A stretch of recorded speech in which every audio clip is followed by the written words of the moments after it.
The How Is He podcast is brought to you by Patrick O'Toole Building and Carpentry. Trusted building contractors based in Carlow and now proudly expanding into Kilkenny. Specialising in extensions, renovations, new builds and commercial projects. Priding themselves on bespoke one-off builds tailored to each client. From roofing to bathrooms and everything in between. They deliver quality craftsmanship and reliable service. Welcome back to the Hosey podcast, joined as always by my co-host Dennis Guich here in a fantastic facility. There's Amplify Studios right in the heart of Carlow town. Now, today's guest is someone who probably needs very little introduction, especially around Carlow, because if you spent any amount of time in Carlow town, the chances are you've heard the name Bramley's. And behind that famous name is a family story that goes all the way back to 1946. Bramley's Jewellers was started by Pat's father Bill and his mother Maureen. Bill was a watch and a clockmaker who made his way from Athy to Carlow, where he eventually set up business on Dublin Street. And Pat has been right at the heart of that story. He grew up over the shop, trained as a watchmaker, came back into the family business alongside his wife Dympna, helped take Bramley's through decades of change. He has now seen Carlow town change beyond recognition. He's seen the way people shop completely transformed, and he's had to adapt business while keeping up the family tradition alive. And today that tradition continues with the next generation, with Philip and Stuart involved in the business. Your sons? Yes. So this isn't a story just about jewellery, it's a story about family, Carlow, business, hard work, changing times and keeping a name alive for generations. 80 years this year. Unbelievable. And I'd say there's a few stories from living over a jeweller shop that probably hasn't been told publicly either, but we might get into them this evening. And Pat, a massive welcome to the Hosey podcast. How are you? Sure, great. Thank God. As I always say, I'm still dodging the bullets. Come here. We had a great. We were only finished a TikTok live, and you came in there and you showed us pictures, and it was a fantastic conversation that we had with you there. And it got me really excited about this because the wealth of knowledge you have on shop fronts, on who was where and what was done, is memory something that you believe you need to tell or you need to share? Or Well, Podge, first of all, thank you very much for inviting me. It's very kind of you. I would think, to me, history is very important. Yeah, extremely. We can't forget where we came from, and we can't forget the people who came before us. Yeah, because without them, naturally, we wouldn't be here, or God knows where we'd be. Yeah. So it is important to keep that alive, and that's why every opportunity I get, I will always publicise, the town, because I believe wholeheartedly in the town. I don't believe in the internet. I don't believe in shopping outside the town. That's what's killed the town. Yeah. And I certainly don't believe in two supermarkets, one at each end of the town with free parking. And the town itself, have anybody comes into the town to get 30 minutes and then they're harassed. That's all the way I can describe it. Yeah. If you go to Kilkenny and you get a couple of hours free parking, and in Carlow town, they literally have driven the customers out, and they're literally, the supermarkets are laughing at us. That's my feelings. Because they're filtered into it, yeah. And I mean, they've done fab now. To be in fairness to the council, they've done great work on the paintwork and everything around the town. But we need the rates at least halved for a start. Right. We need people shopping in the town. We need people. We need people to come in and open up. Because, like as we were talking about earlier on, we had in Dublin Street back in the 50s. And 40s, 50s, and before it, you had around the Salone, we had 3 vegetable shops. Yeah, that's right. The vegetables were brought in from the farms in the countryside. Some of them actually had their own little farm. You grew them, they brought them in. Mr. Duggan beside us in 64 Dublin Street. Yeah. He had vegetables and he had flour. He had everything there, which was all, the flour was all produced in Carlow. Yeah. In the mills around Carlow. If you look at a lot of the old buildings, a lot of them unfortunately have been knocked down. But the amount of, especially over there beside the weir, poor babies, the lock there. Yeah. That was a real, that was barrow milling. That's right, yeah. The apartments are there now. Yeah, the apartments are there, yeah. You strike me, Pat, before we get into the story, as the kind of person, if I walked up to your house in the morning when I walk in the front door, the first thing you do, you take out a massive book of pictures. Well, which is the first thing you done when you came in here this evening. And you know, and that's a really nice thing, because I think the way technology has gone and everything is on phones now. Pictures aren't printed really anymore, are they? No. And I'd say you have an unbelievable amount of pictures up in the house. I haven't as many as I would like, because unfortunately, back in the 60s, my mother had drawers and drawers of photographs going way back. Yeah. And we went off to Mass one Sunday morning, 11 o'clock Mass. Daddy used to love going over to Greg, because then he could drop into Harry Ewing's on the way home. So. Have one or two and then come home for his lunch. Yeah. So anyway, when we got home at lunchtime, hadn't she burnt all the pictures? 3 drawers. Sideboard drawers. Because he had gone for a few pints. No, Jesus. Mother didn't mind Daddy, but no, definitely not. No, it was just, they were in the way. When we said to him, what have you done? Yeah. Because when poor mother died, as I tell you, in the car accident, she, I couldn't get I hadn't a picture of her. Yeah. For the mask, the mask cards people used to send out. I didn't have one of those. I depend on a friend of mine to send me a picture of Maureen. That's my mother. Yeah. You know, it's really limited me. So I depend on all my cousins, and my cousins on the Bramley side and the Murray side of the family, and the Carrow ones. They're more relations. I just to kind of build up my little stock of pictures of my parents. But I've got a few now, all right, but not as many as I would love. You know? Well, I know, But for anyone that doesn't know the story of Bramley Jewellers, talk to me about it. Tell me about it. As best as you can. Let's go back. As I said to you, we started. Daddy was learned to trade in Athy, and for his first year there, his parents had to pay for his tuition, 5 shillings a week, and was this the 40s, the 30s? It would be the 30s. 30s, sorry, the 30s, yeah. Okay. His father was an engineer who built the clay brick factory in Athy. Right. Fell in love with it and wouldn't move on. He married a girl from Atana, and anyway, they set up home in Athy, and he worked in the clay brick factory building the clay bricks. And as I was saying earlier on there, if you ever want to see a sample of my grandfather's work, it's in the lounge in the Irishman's. Okay. On one of the walls there, they have the actual bricks themselves that were built then. Yeah. But anyway, Daddy used to love to play a bit of golf, and there was, before Carlow Golf Club was in it, there was a golf course out there in McGaney. Okay. And there was a rail station. There was actually a platform there in McGaney where you used to come from Athy. Oh, yeah. For I think it was, I don't know, 2-3 pence or something. Yeah. He would come down with a little bag of clubs, and the player, the Gosham, I think it was called. But anyway, it was a 9-hole golf course, and he used to come down there to play golf, and that's where he met my mother, because she used to cycle out to Gosham. Eventually, anyway, he started cycling to Athy, from Athy to Carlow to Gosham, and then when he met my mother, he started cycling from Athy to Carlow for the weekend, the dance at the weekend. Yeah. Every Friday night in the Ritz Ballroom, there'd be a dance. So Daddy would load up his bike and on the back of his bike, he'd put actually in those days they wore dress suits. Yeah. And he'd roll up his dress suit, put it on the carrier on the back of the bike. Back, yeah. You know, picture them, yeah. Cycle the whole way over to Carlow, change in Murray's sweet shop, the one that is flattened, and then they go up to the Ritz Ballroom and they danced until about 2 in the morning.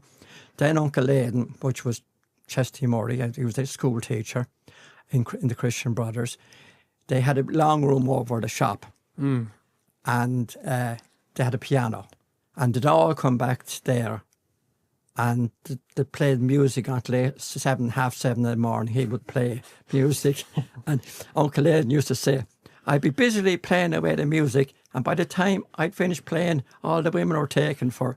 I'd be sitting there on my own.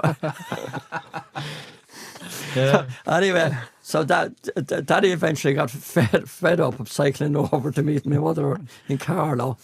So he said, I thought the best thing we can do is get married and save me cycling backwards and forwards. So that's what they did. And they rented out in 45.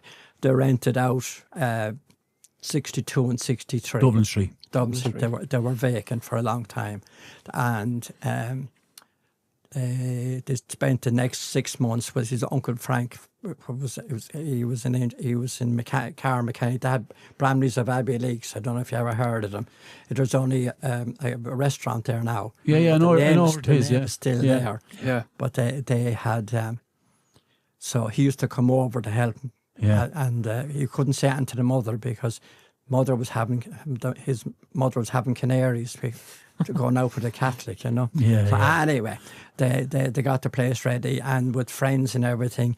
And he had a friend with an optician, and an optician gave him a roll back top, a glass top that they used to show off his glasses in, and that was their counter. That was they opened up.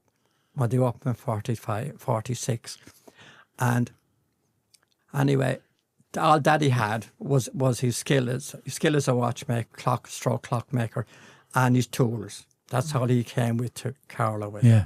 And Mother had a few bob from Murray's. So that's how they started off. So they rented Granby Row, number 1 Granby. No, I've been corrected on that. It's Terrace. Okay. Or Terrace, not Row. All right, okay. On Granby Road. I want to ask what's the difference. No. Well, the Granby Row is on the right-hand side as you go up, and Granby Terrace is on the left-hand side. You're joking me, is that it? And that's it. All right, I got scolded a couple of times by ex-school friends of mine that I went to school with. I used to say I was living on Granby You Row. weren't on the row, you were on the terrace. You weren't on Granby Row, you were Granby Terrace. Okay. And that was the first I knew about. Right. Anyway, that's where I was. So we rented there for nearly 10 years. And eventually we got Carberry's to do up the place in 1940. We've seen the docket for it. 55. In the 50s, yeah. We still have. I found the docket. Thank God I saved that from Dublin Street. They did up the place, and we moved in then in 55 into Dublin Street over the top. How old are you at this stage? 10. 10. Okay. 10. So I'm celebrating my 80th this year as well. Well, congratulations. Thank you. I wouldn't have said it. You're very kind. Yeah, I wouldn't have said it. Fair play. Plain living, you know. Yeah. It's Guinness. It's the Guinness, I'm telling you. And where did your interest draw then in the business? Because you went off to study horology yourself, right? I did Knockbeg for 3 years. Okay. And then I was taken out of Knockbeg because I was told that this chap, the representative for Romer watches, what we used to call it was, like back in the 50s and 60s, we had Rolex watches. Right, okay. And we had Longines, Omegas, we had all the top brands for a small little shop in the middle of nowhere. Yeah.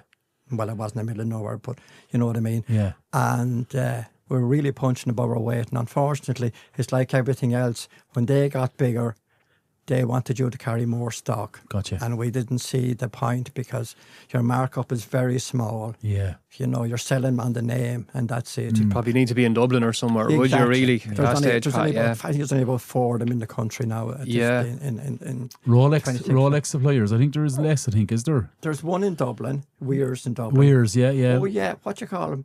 Paul, what's he, Sheeran? I think he has them too. Sheeran, okay. And then you have Keen's at Cork. Yeah. Keen's, that's right. But they're all appointment only though, Pat. Yes. You can't just walk in. Same in the UK. You can't just walk in. Yeah. And you can't buy. You know, you can't buy them there and then. Yeah. They're all to order. There's an order process. There's something like 3 months or 6 months, and actually, if you have a Rolex, you'd get more money now if you had a second-hand Rolex. Yeah, that's right. Yeah. Than you will for a new one. Yeah. Did you sell many Rolex when you had them? We did actually. Did you? Yeah. We did indeed. They were very popular. Well, they were a good price then. I was going to say, what was the difference, price-wise? They weren't extremely expensive, were they, back then? No, not compared to today. Not now. Yeah. No. But they would have been a newish enough brand, would they? I suppose on the high street, like. 8 years ago. That probably would have been all right, yeah. Yeah. Well, that would be 55 now. Well, still 70 years ago, you know. Yeah. But no, they were a great brand. They still are. They're still only mechanical watches. So if anybody's ever trying to sell you a Rolex, or as I call them, a Rolex, because they're the ones with the batteries in them. Right. If they're trying to sell you one of those, if there's a battery in it, don't even go near it. Right. Why is that then? Yeah. Yeah. All Rolex watches are automatic. To move them to your wrist winds the watch. There's a counterweight inside. Oh, there you go, Podge. And that winds the... So I remember we were selling... up to some years ago, we were selling Omegas. And this fella came in one day and threw the watch at us. He said, it's not going. It's not going. What do you mean it's not going? It's not going. It keeps stopping. I said, you wear it all the time? No. I said, but you have to wear it all the time. You never told me that when you were selling it. So he didn't. I said, motion, like, yeah. Yeah. And I didn't like to say, I can't say it here, but I won't tell you what I said to him. No, do go on, say in a polite way. Yeah. I said, you should wear it in bed, and that really wound it up. I thought I shouldn't have said it. Yeah, no, but anyway, right. yeah. No, so going back to my parents anyway, we had some great times in Dublin Street. Like in those days, we had we made our own. Yeah. Did you start working in the shop as a young boy? Yeah, yourself? I started in the shop when I was 12. 12, yeah. Whoa. Okay. Yeah, you would do, because I'm an only son. Okay. You know, so my mother said, I'm not having another one. Right. That was the one end will of do. it. One will do. So anyway, yeah, so I used to do the wrapping for her. And I want to tell you a good story about mother in the sweet shop. She was 12 years of age when she started in Murray's sweet shop across the road. And they had the best ice cream you ever saw in your life. They came from all over. They were proper cones with the scoop. And they were to die for. They made it themselves. They made the ice cream themselves. They had a freezer. Local milk, local fruit stores. Everything local. And they had a little ice cream parlour to the side when you came in on the left-hand side. Yeah. And round tables. And people used to sit there during the day. And they'd be eating ice cream. They wouldn't be drinking tea or coffee. Yeah. They'd be eating ice cream. And that's where Ma started out. That's where she learned her trade from. And she was very good at what she did. Dealing with people and customers. 100% dealing with people. Yeah. But anyway, she was only 12 one day. And this fella came in and, is there anybody here, he said. And mother was so tall, they couldn't see her over the counter. She used to have to get up on the butter box. She told me all this herself. So anyway, she stood up in the butter box. She says, I can help you. No, I want to see your mother. And the mother used to sit inside. They called her the Queen. She used to serve customers at all. She used to sit inside, and there was a glass panel door between the what would you call it, the breakfast room and the shop. And she'd see people coming and going. If she wanted to see them, then she'd call them in. If she didn't want to see them, she wouldn't bother. She'd leave it to mother to serve them. Yeah, at 12. Yeah, 12 years of 12 age. years of You know. age. Yeah, but no, she was. No, mother, God love her, she was the best in the world. She was great supporter of the poor Clares and the church and everything. She used to go over and help them out all the time. Yeah. And a great believer in going to Lourdes and everything. Yeah. But she used to go to Lourdes on the trips, but she wouldn't go with the crowd down to Grotto. She'd sit and have her breakfast in the morning on the veranda and enjoy it and listen to them all singing and the whole lot. And then when they came back to go to bed, she'd go down and say her prayers and the whole lot. And then they'd come back and have dinner. And then they'd all sit around and mother started telling jokes. And of course, the priest didn't like that. Okay. Yeah, you're not supposed to do that when you're on holidays. Yeah. And they were harmless jokes. How dare But you anyway, enjoy eventually, over the years, they got so used to her. They used to call her the loose woman, but she wasn't loose. Mother was a cat. She was flaming redhead. Yeah. A great character, you know. Great character. That Lord's is 50 years gone this year, Grey Cullen, Cleston Parish. I think this year was the 50th year. Was it 50? Yeah. Was no, it? not sorry, Aska. Was it Aska? Aska was 50 years this year. I thought it was Greg. Maybe it wasn't. Maybe I'm wrong. I think Greg could even been longer. Could have been one. I know the Yeah. slow to the door anyway there. There's always a big crowd goes from Yeah, Greg. yeah, there's great support. The great Cullen people are great supporters altogether. Yeah. Talk to me about in specific line of business and jewellery, the difference between, say, the 70s and 80s to now. Well, as I said to you, my parents and myself built up the business on selling watches and watch repairs. That's what we used to do. You would be amazed at the work Dad did when you strip a watch right down to the last nut and bolt. He'd take down 6 watches at a time. He'd strip them all down, take every nut and bolt out of it, dial the whole shebang, clean them all, put them all back together, and have the 6 of them going on the bench out of the cases every day. He had a phenomenal amount of work. Like I used to see him coming in at night time after maybe two pints, and in the buzzes, Dublin Street. Every night at 10:30. He'd go back to work. He'd go in for his dinner at 6:30, and then at 7:30 he'd go back to work until 10:30. He did that every day, and then, of course, we didn't open until 10 o'clock in the morning, and we closed for lunch. But anyway, he'd go back to work, and then 10:30 you could set your watch by him, because when Daddy used to start going in first, I mean back in the 50s, just how, the Bram's coming now, it's time to go home. Yeah. And by the time the 80s came, they were coming in after him. And he was still coming in at the same time. But the buzz, God bless his soul, he used to, up to 11 o'clock, he'd serve bottles of Guinness. And then from then on, it was whiskey only.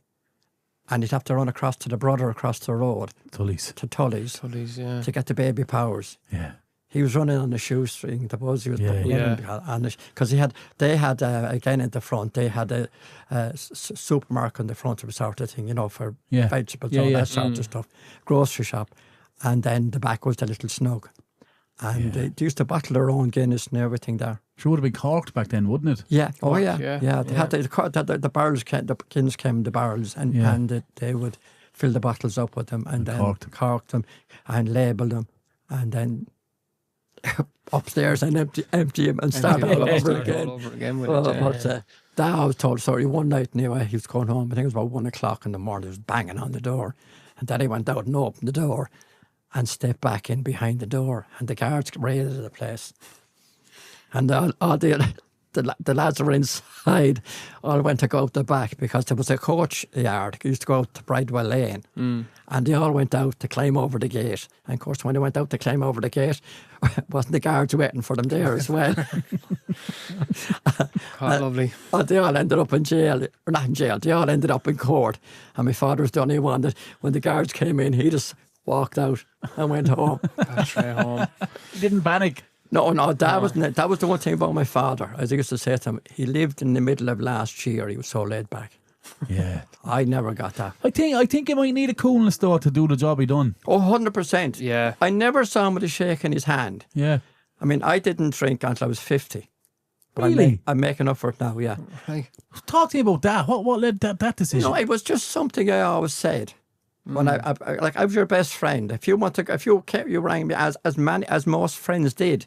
They'd ring me, say, I got an invitation to a party over in Galway. You interested in going? Yeah. We'd be up and back into one night. I said, no You'd problem. be driving, yeah. Didn't mind driving at all. And actually, we had a great crowd used to go around with us. We did the whole country. But it was something I said, once I reach 50, that's it. Yeah. I'm out of here, sort of thing. Not responsible anymore. No, my father used to say to me, I don't know where I got you off. I really don't know. I love me pints. He said, and then you come along and you don't drink.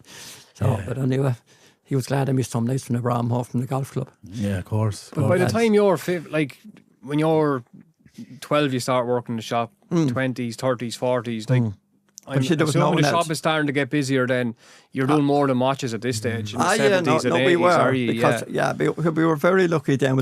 It was before the supermarkets or the shopping centres came. Yeah, so your town was the hub for everybody. Yeah. Because I remember they kept Dunn stores out of Kilkenny for I don't know many Dunns for years and years. They refused planning. I remember hearing that before. Yeah, yeah, and long then time, because people used to drive down to Kilkenny because they couldn't get into Carlow, it was so jammed. And they'd drive home, park the cars and walk down the town. Yeah. And the minute Dunn Stores was open in Kilkenny, people were going down. Gone. So before, when Carlow, you said, was you couldn't get into it with the traffic, would you have been busy 5-6 days a week? Oh, flat out. Every day, But it would have been footfall though, right? Like if you go back that time, a lot of people would have walked in the town. Oh, completely. Unless you were from, say, outside of town or outside of... If you were coming from Greycullen or top of Carlow town, you were walking. But completely. But everyone done their bit of town work on a Saturday, because this is only my view, my opinion. And you know, back in them times, you'd go to town on a Saturday, but you're doing 5 or 6 shops. Yeah. You get your meat there, you get your bread and crotties. You get your fish. You get your fish wherever. You might get a pair of shoes in Shaws. Yeah. You'd be in Alcock Stars. You'd have like it was. You know, collect the watch and Bramley's. You know. Yeah. I think once that variation is removed, I think that's what really hurt the town. Oh yeah. Yeah. And then people, I mean, with all the fitness and everything else, people don't want to walk. You know, because I remember I'm on the town forum. And we'd meet up with the council every couple of months and we'd discuss what we'd like to see done. Now, sometimes they take on board, sometimes they don't. But I remember one night being there and there was a councillor on the town forum and he was talking about, should the people, when I was saying about parking and everything else, they said, should I come park up there in the Fair Green and walk down? Yeah. I said, I don't know what world you're living in, I said. We were in the Fair Green and they tried to drive in the front door. There were so people wouldn't walk. Yeah. If you want to walk from the Fair Green down to our shop, forget it. It ain't going to happen. Yeah. You know, so anyway, people won't know anymore. Whereas those days, a lot of people, say about 20% of the people were on bicycles in those days. Yeah, true enough as well. I remember when the sugar company was in full swing, when at 8 o'clock in the morning, because we were right little devils. A good friend of mine from next door, one of the Duggans, it wasn't Barry, no, I think it could have been Barry or Martin. It was Martin, I think it was. He used to do a sleepover every now and again during the campaign. Oh, the campaign. And all the boys would be coming up on their bicycles up the hill, you know, and we'd be up on the top of a room, the window, and we used to have pea shooters. You know, the bicycle pump. Yeah. The one you insert of a bicycle pump. Yeah. And we'd be with a bag of hard peas. Frozen peas. Well, they weren't frozen, they were just bloody hard. Yeah. Anyway, we'd be there and we'd be banging off the boys' bald heads as we were going up the street. And they'd be looking around to see where these were coming out. Oh, yeah, we were walking devils. We had gangs in those days as well. Oh, yeah. Oh, we had gangs. Oh, yeah, definitely. Regionals, like areas. Oh, yeah, well, just at the top of the town gang, the Dublin Street gang, you know. Greycullen gang, you know, Burn Street gang. So would you regularly meet up and? Oh, of course we would, and we'd have mock fights and everything like that. Mock fights, so you wouldn't be fighting. Oh no, no, you'd be probably friends or lads you go to school with even. Oh yeah, they would, you know, but we'd be all attacking. We'd have wooden swords and shields. We'd be beating it over each other. I remember a guard came down one medieval day. Times, isn't it? Yeah. We were on that bridge. We were on the bridge, Greycullen Bridge. And we were fighting the lads from Greycullen, you know, on the bridge, and the guard walked down the road. Well, he clattered a lot of us when he's batting. If I ever got you, crowd out of it, you know, the usual. Yeah. But it was all harmless, you know.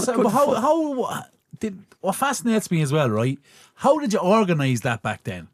Do you know what I mean? There was no phones, no social media. No, just word of mouth. Just word of mouth. Word of mouth, yeah. Because there was a laneway at the back of our house now. A laneway coming up at the back there from St Mary's Church. You wouldn't see it. It's up. It would be where Dunny's Bakery was, up behind Dunny's Bakery, and all up along there. Came right up to our wall. Okay. And we had a parapet built at the wall. And then our crowd of lads would be up all on the parapets, and the boys would be attacking us with bows and arrows. And they'd be firing bamboo arrows at you. So one good friend of mine, A good friend of mine, bless him. I mean, kids today haven't a clue what we did. Yeah. A good friend of mine, his mother warned him not to play. He told me this for years afterwards in the Irishman when I'd meet him. That he would say, "Do you know my mother warned me not to play with you? You were far too dangerous." And then we start using pellet guns. I still have to this day a pellet there just at the side of my eye, and I didn't know until I got my head examined a few years ago with an MRI scan. They said, "You realise you have a particle, you have a lead pellet at the side of your eye." Do you reflect much on them memories? All the time. Outside of your professional life? All the time. Daily? Yeah. What did it mean to you? Well, it's something that's lost forever. Yeah. You know. Yeah. Is it something that's lost forever? Yeah. It won't be repeated. Yeah. We didn't have television then, or we started, it was 1955 the televisions came in. Yeah. But it wasn't the same degree. It was black and white and this, that and the other. But you didn't have laptops or anything else like that. You went out and made your fun. Yeah. And again, I say about the Scouts, that was the best thing ever. I really love the Scouts. Yeah. And to this day, it helps me to still walk straight. Yeah. Which is a huge... You learned, yeah. Because you can easily bend over, yeah, you know, and slouch at my age. And talk to me about your memories of Tulla Street and Dublin Street at that time, as a child. Well, I think you could get anything you wanted in the street. And every house, there was a family living over every house on the street. Of every shop? Yeah. I can always picture it as being busy. Like, if you walked out your front door on Dublin Street or Tulla Street, there was always a crowd, is how I can picture it was. Just from the stories I hear and what you're saying. Like, but see, in those days too, the Castlecomer bus used to pull in around in the Town Hall car park. Oh, yeah. And they'd come up around 11 o'clock in the morning. And I always tell a story of this lady came in one day to buy an alarm clock off us. And I had a friend of mine in helping us out that weekend. And he said, "What time are you going back on the bus?" He said, "And how long will it take you?" And she said, we're going back on the bus at 12 o'clock. And he said, what time do you get home? I'll probably about 1 o'clock. So he wound up the clock anyway and set the alarm for 12:30 and went off in the bus. The bus had to be evacuated. The bomb. She came in the next weekend. Where's that little... I won't say what she called him. And by the way, he worked in a bank as well. Right, he worked in the AIB bank. So. Okay, very good. Yeah. Talk to me about the vision of a jewellery shop amongst the people. Like, is there a prestige on it? Like, would people look at it as a wealthy place? Would look at it as somewhere you go for, for gifts for special occasions? Mm-hmm. Yeah, well, they would. They still would. But, back in those days now, like all our shop fronts were the same, and we decided to take at the time back in when we were doing up the shop, as the pictures I showed you, as we were doing up the shop, I got so sick of replacing the front of the shop every couple of years. Yeah, no matter what, if you put teak on it, it didn't matter what it was. It would rot after a while. Yeah. And it was just getting unsustainable. So I put in a marble front. The marble, that's right, black marble, yeah. Never change, black and gold. Yeah. The stock never changed. The prices never changed. The quality never changed. But people perceived because there was a marble front on it. Yeah. Okay. Yes. That had gone up market. Yeah. Okay. But in fairness, now we were very lucky because we got people then from all over Wicklow, Wexford, Kilkenny, Waterford. We got them within 50-mile radius of Carlow town. Yeah, we were very lucky. My stand-up memory going there as a young lad was the basement. But I can never remember what was in the basement. Trophies and medals and things. There was trophies in the basement. What was it? We did trophies from the time I started back in the early 60s, and who helped me awfully with it. His name will come back to me in a minute. Who suggested I should get into trophies? He was in the GAA. Anyway, I'll come back to it in a second. No panic. But we did trophies, and then we did up down in the basement. And you're dead right. There was going down. There was one wall was all trophies, and then there was one wall was all silverware, and there was another wall was something else. So, Yeah, no. I always recall, Pat, well, I hope I'm memorising right, is when you go in, it was either downstairs or upstairs, the family logo plaques you can get. Oh, The yeah. family, yeah. That was on the family ground floor. crest. Yeah. No, the Ground, is that the ground floor? that was the ground floor, yeah. Yeah, Because, I always picture that, yeah. That was down at the back. Yeah. Down, Yeah. So that was, they got very popular for a long time, and then everybody started doing them. Everyone had one, in the house, And that was then. They were mass produced then, whereas ours were hand painted at the time, and these the ones that came in after were mass produced. But we tried everything. Yeah. We had a boutique as well. Don't forget that. Yeah, boutique. Yeah. I'll never forget. Anyway, that's Go for on. sure. Tell us about it. 1988, poor dad passed away from cancer, but so we did upstairs, and I wanted to put the water for glass upstairs. Okay. But my beloved wife said no. I want a boutique. I wanted a boutique. So there was only ever a boutique going in that class. Yeah. Yeah. Needless to say, guess who? You know yourself. The saying is, when anybody thinks he's master of his own house, he is absolutely on a different plane. But so she got her boutique anyway, and we had that for 20 years, and it was very hard work. Very, very. So that would be women's fashion and things like that. Yeah, and, it was all women's fashion, and I've been upstairs as well. It was before we bought Irish Life in '95. We just had there's just a small little side window, which used to be the door going upstairs. Yeah, that was where there was a display window. But we did Germany, we did Switzerland, we did everywhere, and it was never in London. Of course, one day trips to London. You leave home at 4:30 in the morning, and you get home maybe at 10 o'clock that night, after doing two shows in London. I mean, the fashion houses weren't like most places, especially the named brands wouldn't be like most places. They wouldn't go into an exhibition centre. You would have to go to them and make an appointment to go to them. Okay. So you'd have to line up your appointments for that day, and then get. So you were going over to see what clothes they had and what for the ideas. Winter. Could you imagine going over in the summer? Yeah. yeah. And buying then for the winter. That's the difficulty with the boutique. Then it was kind of hard to stay on. Very hard now. And fairs now, Dympna had a very good eye, and still has a very good eye for fashion. Yeah. You know, and we were pleased. It didn't. You didn't make a fortune out, you broke even. Yeah. You know, because what happens was with boutique business, your first says 3 months of your season. You have mainly 2 seasons, summer and winter. Yeah. And a bit of autumn and spring in between. But the main but they go hand in hand, or clothes and jewellery, don't they? So you're hoping one helps the other. Yeah. Is that what the idea of it? Yeah, but it does. But we found that the people that bought clothes didn't really buy jewellery. Oh, right, okay. The husbands bought the jewellery. Yeah. But the women didn't. Because we used to show the jewellery, we did an awful lot of wedding fairs. Yeah. We did them all over the country. We even did up in Dublin Airport. We were in a wedding fair. Airport. In Dublin Airport.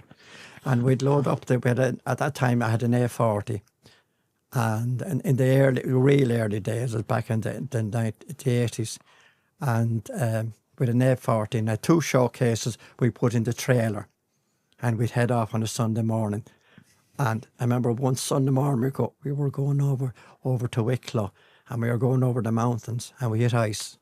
Jeez. And the 2 lads were in the back, and they said to me, "Daddy, how many times did we go around?" You're skating everywhere.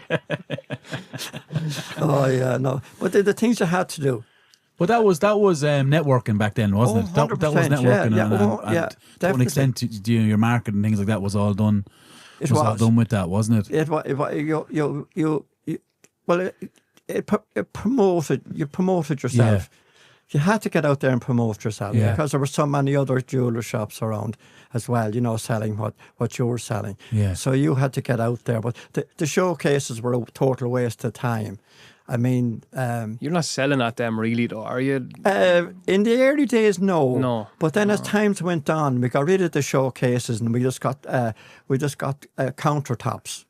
We put on wheels. Yeah. And we used to bring those in still in the trailer, but in those days, then it was a bigger car, thank God. But I remember going up, there was one we went up to, it was a Mount Melica, and we were there now, and normally you might sell 1 or 2 pairs of rings, and I take the lads off for just to entertain them. I take them off to do taking pictures and photographs and stuff like that. And when we came back at 6:30 in the evening, there was a queue. Go ahead. Yeah, poor old Joan. I can't think of her surname. O'Brien. No, Byrne, isn't it? She was helping Dympna out, the two of them, and there was an actual queue. Go ahead. Yeah, waiting to buy wedding rings off us. I'd never seen it before. Yeah. And 1 or 2.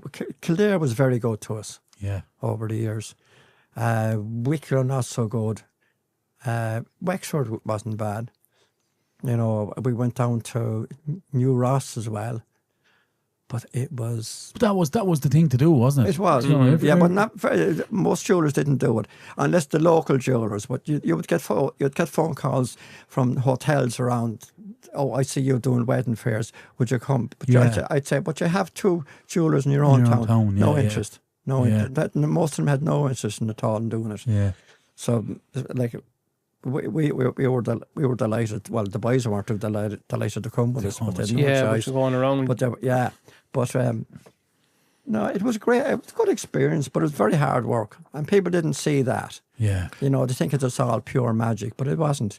And back in the 80s as well, there was a PR guru came over from America. Oh, go on. And however it is, he had a show in Dublin in Ballsbridge, and I think it was number 500 ad. He was all into direct marketing, mail merge, all that sort of stuff. I can't think of his name anymore, but he got me hooked into it because I was always, even when the computer started, now I'm not by any means a genius fan, but I got the gist of writing your own little programs and stuff. Okay. And we used to go to the technical school in Dublin Street. Yeah. With a chap, whoever went on to, but he had a limp, I always remember, the tall chap, lovely chap, but he started teaching us how to write our own basic algorithms and stuff. Language. Run our own little programs, you know. Yeah. And so anyway, between the jizzier man in Dublin telling us all about doing your, you know, how we do your... Get your mail. In those days, you could buy mailing lists for, you know, all the companies around and the directors and stuff like that. So you would. We got big into that, and my lads, I used to say to them, "What do you remember of your early childhood? Printing bloody envelopes, printing bloody letters, printing." This. What year is this now? Because that would have been back in the 80s. You would have been way ahead of your times there. Then we were. I know we were. We really were, because, and then when the boutique came along, we really went to town on with the boutique. So with the boutique, the letters and all that, were you trying to get ahead of the times or nearly catch up with what other people were doing? Just to get your name out. You can't. The biggest mistake some people make is they think, oh, I've been here for 50 years. You have to come and buy off me. They don't. No. Yeah. There's no loyalty. My mother always told me, way back when she was in Murray's sweet shop, when Cadbury's during the war years, when the box of Cadbury's chocolates would come in, the bars of chocolate would come in, she'd write the names of the different doctor such and such, a doctor and such, you know, all these names. And by the time she would have the whole box, because they'd only maybe get 1 box a month, when she would have the box all emptied out, they'd have none for themselves. And the day the war was over, they never saw them again. Yeah. So there is no loyalty as such. So what people think there is, you have to come to me because you came to me before. You don't. Yeah. But would some consumers have that attitude? Oh yeah, completely. Yeah. You know, you're only as good as your last sale. Yeah. And that's all there is. And customers, I'm sure their tastes change then. They do. And if people get more money and more money starts coming in, people probably demand more. Oh, they do. Well, we noticed that an awful lot, over the years too. In the last some number of years now, they have to go to America. They're not going to New York as much, but that was the place to go at one stage to get engaged. To get engaged, yeah. Over to the States. And then they bring the rings back to you because it was the wrong size or a stone fell over it or something. And like most of the stuff, I wouldn't say most of it, but a fair amount of it was badly made. There were bad castings. The settings were bad. So they were getting them in America. Yeah, and bringing them back to you then. Yeah. The chap was bringing her out to America and they'd buy their ring out in the Diamond Quarter in New York. And he'd come home then, and then something had happened. Maybe the setting would crack, or the band would crack, or she put on weight, so they would have to be sized, and they'd bring it into us. And a lot of times, it's like the stuff that's coming from the Arab countries as well. Now, it's not as bad now, but in the early days, the stuff that came out of the Arab countries was just atrocious. You probably don't like seeing that coming in, do you? Well, we just turn it around and send it back out again. Right, We won't do it, because if anything goes wrong with it then, which will happen. Yeah. I mean, the settings are if they're not cast properly, they get little holes in them. So the first time, it's something simple that you won't believe, but closing a drawer,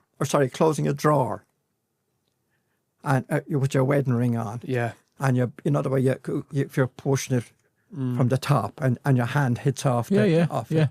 Or picking up what used to be years ago was the bins going out, putting the bins out on a Monday, and you'd lift the bins and the bin would crush the ring. The handle. And the next thing the shank would crack on it. Yeah. And it'd have to be repaired. So that was another one. But the claws was the big one as well. That's... Do you think people don't know how to look after their jewellery? No, well, I always say that the last thing to come off when you go to bed at night time is your jewellery. And the first thing then go back on in the morning is your jewellery. But you don't wear it in bed. And even around the house, like you said, picking up the bins, washing up. Yeah. Should people have it off then? Certainly not your engagement ring. Right, okay. Your wedding ring, as long as there's no diamonds in it, you'll be safe enough. It'll bend, because I know myself. I had to take off my wedding ring because I had it bent into an Egypt, because I'm kind of one of those do-it-yourself freaks. and are they freaks? Yeah, because I always tell the story of my mother-in-law, Gabby Goodtord. They're farmers from the west of Ireland, and she used to say every time Dympna and Philip and Stuart were coming up with me, we'd be heading home, and she said, don't forget to tell Pat to bring his toolbox with him when he's coming. And I'd spend maybe 3 weeks. We go up there doing repairs for her, the sons couldn't, they'd be minding cattle, or they'd be this, that and the other. And that was, tell Pat to bring his toolbox up with him. Now, I'm just one of those people that I love. Still today? Oh, yeah. Really? Oh, absolutely. Keeps you young though, Pat. It does. I was out this morning digging a hole now. For a movement. We had one of those foundations. I was going to say, what are you burying? Yeah. We had there was, and I'm not supposed to be doing that because I'm still recovering from the shingles. The shingles. Yeah. And but again, to say to your listeners and viewers, please get the vaccine. Because I'm lucky. Yeah. I didn't get it too bad, but it does drain you for up to 6 months. That's the shingles that you were telling us about before. You were saying before, yeah. But you're still active though. You're digging holes this morning and. Yeah, but I'm not supposed to be doing it. Yeah. There's a lot of things I'm not supposed to be doing. But we won't send it to your doctor. It's all right. Don't worry about. Oh, we'll keep it quiet. She's given up on me. and Kevin Kelly, I'm keeping him going. The old tonics and things, very good, isn't he? Yeah. Oh God, yeah, he is. I'm telling you, the best in the world. God love him. Yeah. But no, I just love creating things. My father was the same. Yeah. I was telling you, we built a boat years ago. Go on. Yeah, a 21-foot cabin cruiser. You did not? 21 foot? 21-foot, 8-foot beam. Where'd you build that? And at the back garden of the house, looking into the kitchen. That is always wanted. Now this is back in the 70s. Fiberglass, like. It was marine ply, fiberglass over. None of your old rubbish now, fiberglass. It was a skin No, but you'd of have fiber. to fiberglass it, would you? You'd have to. I didn't have to know. She was marine ply. Marine ply. How did you get it out of the garden? That's another story. You didn't think of that, did you? Before you started? No. Those days there was no roadway going through. Yeah. Okay, right. Right, so You're out in the countryside. We were in the country. Yeah, I mean, fair we were at the 30-mile-an-hour speed limit. Yeah. Where we are. Yeah. And it's only up beside Aska and Leadale, House of Leadale. So we built a garage, Daddy and I, because he wanted to build a boat, small boat, 15-foot boat. So we said, okay, we can get that through the door. Then he said, nah. It's too small. It's too small. There's a fella has a kit down in Cork. Now, the kit consisted of just the frames and sheets of plywood. So the frames are okay, were cut to shape for you. But other than everything else wasn't. You had to do everything else yourself. And I must show you afterwards a picture of the boat. Yeah. I've only got one picture. You still have it? No, the boat, no, but the picture. Sank. Both hang No. Still in the back garden. How dare you, sir? How dare you, my boat sink? I'll tell you a story about that in a second. Anyway, we built we were, oh God, we must have been 3 years building the hull. You build it upside down. Yeah. As you know. We built the plywood, bent it, shaped it, added a fiberglass over the whole lot. Brought it out to the shed. Now, the shed was plastic. So we had to replace the plastic, and it was 1,000 gauge plastic, and we had to replace it 3 times before the boat was out. Boat was out. Anyway, we finished the hull, moved it out, turned her over, brought her back in, and now we said we'll have it finished in no time.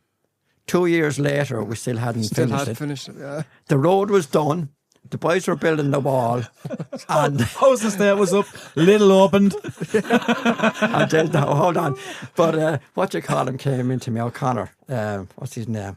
From Castlecormer came into me.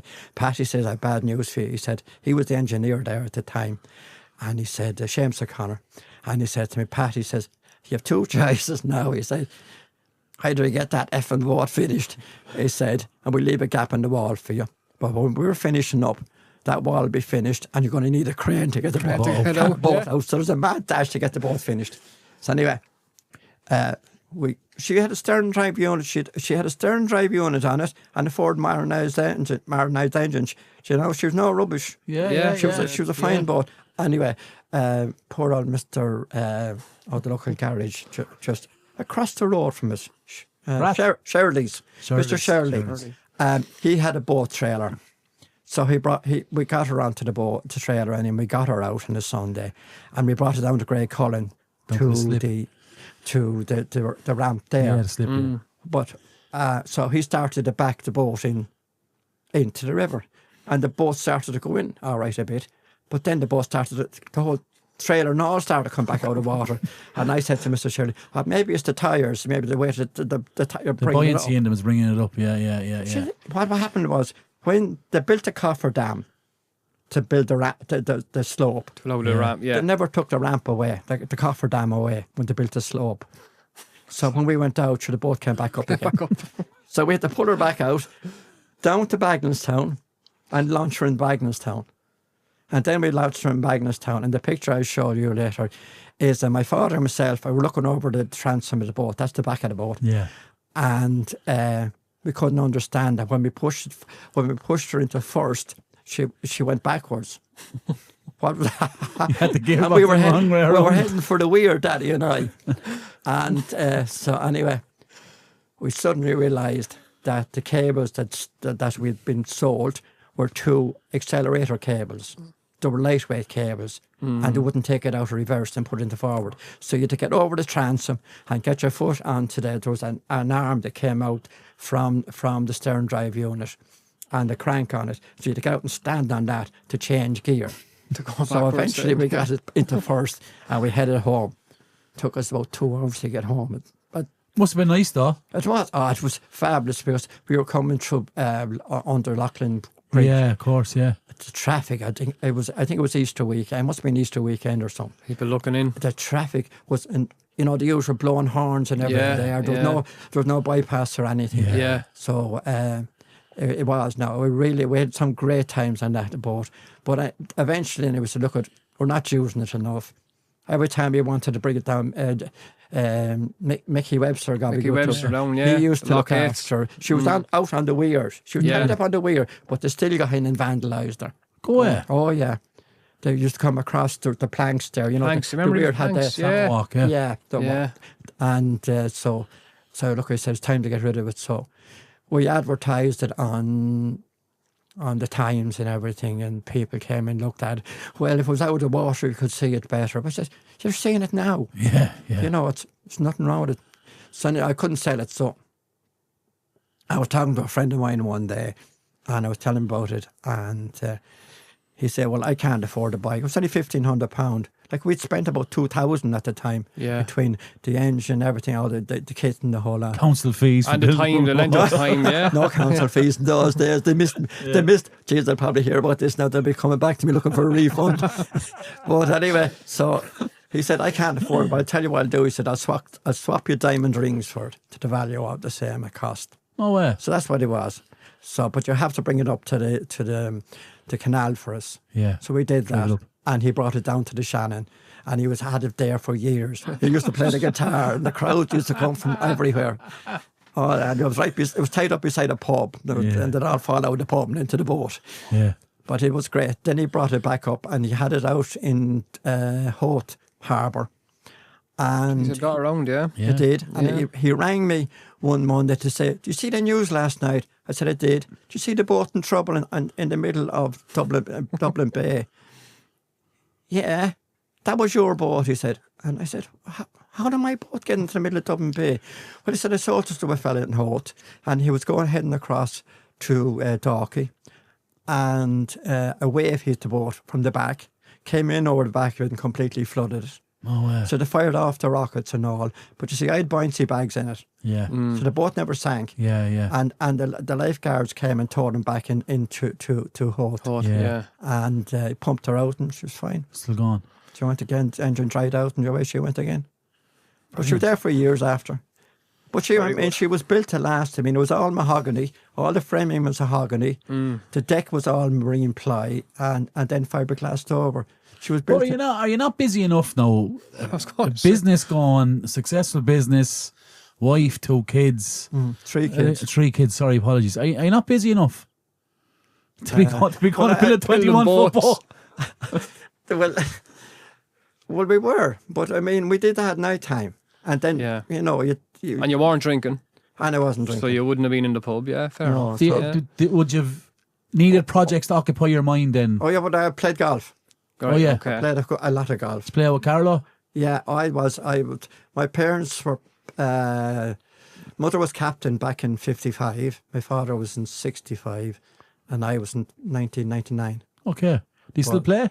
No, I got arthritis in the shoulders. And then I got them scraped. Yeah. And the specialist said, you won't notice the scars. He said, it'll only be keyhole surgery. Okay. So when I was finished, I was cut from there to there. And I said to him, Professor, I said, I have a question for you. When you said keyhole, how big was the key? Yeah, exactly. Was it a castle you were talking about now? Or a Yale lock? Because I think it was like a castle. How did you protect the jewellery shop back in the day? What was your security like? Like, would you have had special safes and all that crack in it? Or? Oh, we always did. Yeah. We always had, and we still have today. Thank God where we are now. But no, we had a very good. What's the name of it? Fichet Bosch safe, and everything is in glass. Like, there's nothing out on display anyway, isn't there? Not. Well, all them every night all the rings come out the window every night. Right, the diamond rings will come out the window. Anything of real value comes out the window and goes into the safe. Yeah. The customers' repairs are in the safe as well. Okay. You know, we don't let anything out. To Philip, as you know, we haven't spoken about the lads. Philip is a goldsmith. He trained in Manchester, and then he finished his apprenticeship in New York, and he was trained by the diamond setters in New York. So he's He's first. He doesn't know what. He's so much work. He doesn't know what to do. Right. He's commission work. He does a lot of commission. Yeah. He also, if people have a lot of old gold that their parents left them and they don't want to get rid of it, he'll melt it down for them and make pendants or rings or stuff like that. Yeah, I've heard of people, and that stuff done. That's nice, nice thing to do. And others get them, maybe their granny's wedding ring. Yeah. And they want it inserted into another ring, another wedding ring, you know. And he'll do that. He'll split the wedding ring in half. Not the granny's one, but the new one. He'll split it in half and he'll join the three together to one, or he'll insert it inside the ring itself, the band of the ring. He'll scoop out the band of the ring inside. Yeah. And he'll insert it in there as well. Wow. He does amazing work altogether. Was it something the two lads were always going to get into? Well, family business? Stuart is an engineer by trade, and Yeah. he looks after all the book work and all that, and helps out in the shop as well. But Philip would be the driving force. It was like when my father, as I said to you already, started the business with his watch repairs. Yeah. And the name he got for that. Philip was keeping the business going. Yeah. Because you won't make money on watch repairs now. You don't, because most watches today are disposable. Like most of them have these sort of yokes, you know. And they're great. Philip's the face of it now, really. Yeah, of the business he now. He is the face of the business now. You know. Yeah. But are you still in the background pulling the strings? I took early retirement after Christmas this year. I felt I'd kind of done enough. Now Dympna still working there. That's after 65 years. So Philip can't call himself the boss just yet. Well, he maybe he likes to say it, but he's not the boss. He thinks he is, but well, he is actually. But now my mother still goes in, but she do neither. Yeah, you know, because she's a great way with people. You know, Yeah. I've been mostly at the bench, like my father was the same. We spend most of our time at the bench. Yeah, repairs, things. Yeah, but. So Philip is at the bench now. He only comes out. Well, we only kind of let him out to talk to people about a repair or something. Yeah. You know, we don't want him at the counter because he hasn't the time really to spend to do that. So he's not, advising or anything like that. If somebody's looking for, only if you want them. You know, we have staff. We have staff for that. If you're staff in there. Tell me this: if I owned a supermarket, right? You have guys coming from Brennan's Bread, selling me bread and selling me things like that. How do people go and sell jewellery to you to sell? Question, yeah. Well, it's kind of word of mouth, really. You know, but no, up to recently we were always travelling. Like we did the Ball Fair for many years, and we did. We did London, of course. We did London twice. So this is you going to view products and see what's... Absolutely. We did Birmingham. Okay. I remember the first time we went to Birmingham, the jewellery section was only a quarter of a hall. And you know the size of Birmingham. Into the NEC? Birmingham, massive, yeah. Yeah, it was only... we were part of the hardware show. Right. Yeah. And it was nothing like it is now. And then we kind of built it up from there. We got the names there, and we built it up from that point of view.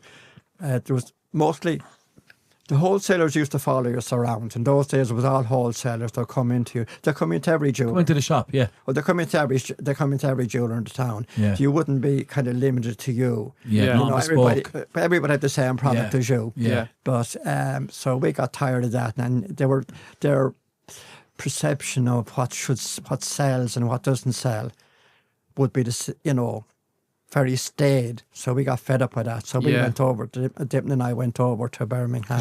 Because you knew what sell and didn't sell. Yeah, you don't want someone else trying to tell you that. Yeah. We wanted something new and something different. We didn't want to be the same. Like, don't forget, in those days, it would be Robertson's Jewellers. They were down just opposite.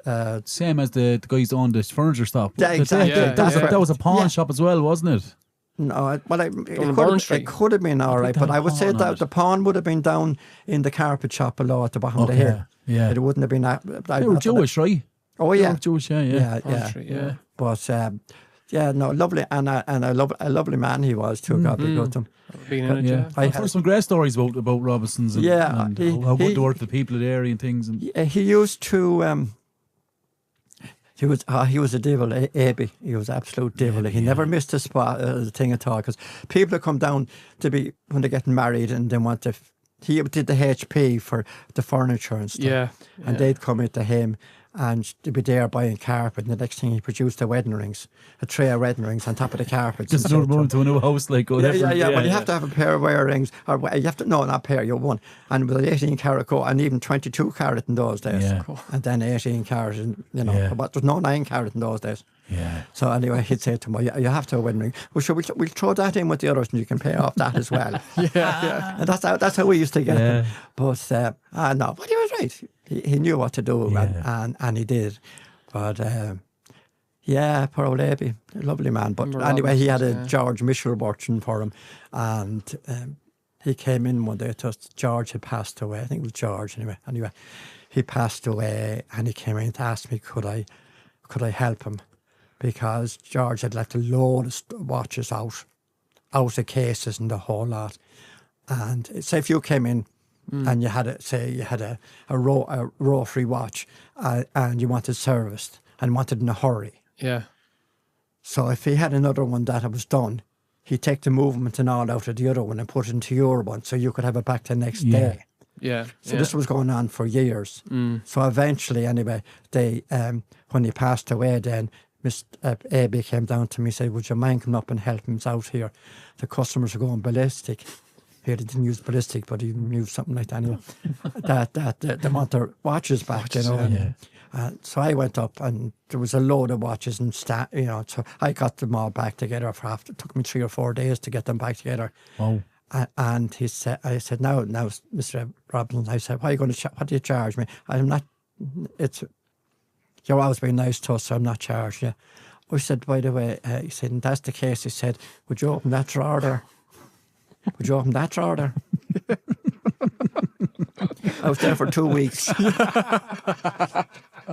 My father wasn't too impressed. Oh, yeah. You're giving them away. Oh, stop, Can I... Go on, sorry. It's something that came into my mind a couple of days ago when obviously knew you were coming on. Christmas Eve. And going by the jewellers and seeing an influx of men scrambling last minute. Has that been going on for as long as I can remember? It has been anyway. Men are coming in, they've no Christmas presents, blank check kind of approach. Especially if there's a few pints in them. Yeah.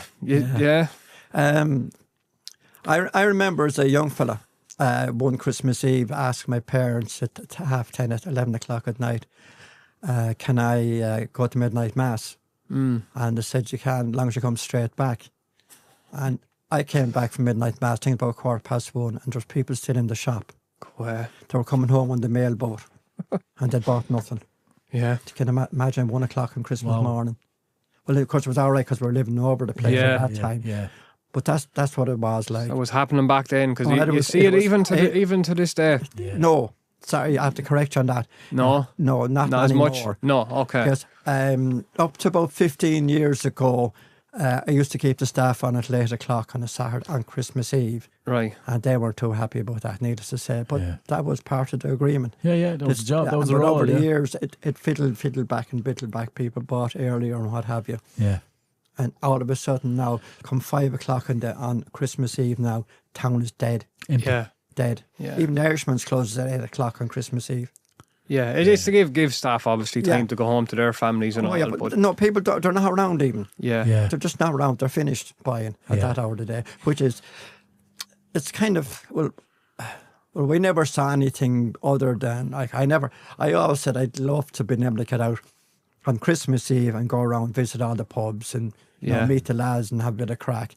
But unfortunately, that's all gone now. Town used to be great. Christmas Eve, it used to be a brilliant day. Really good day. No, it's disappointing. If you go up the street nowadays. I know, it's not the same at all. What's your, or would you have a reason for why that is? Or what do you think the reason is for that? Well, I'm going back again to shopping centres and stuff. people are just have bought to go into a shopping centre to get the food, and then to see a jewellers across, and sure, I might as well get to wife something now. Whereas before they would have come into you and bought off you.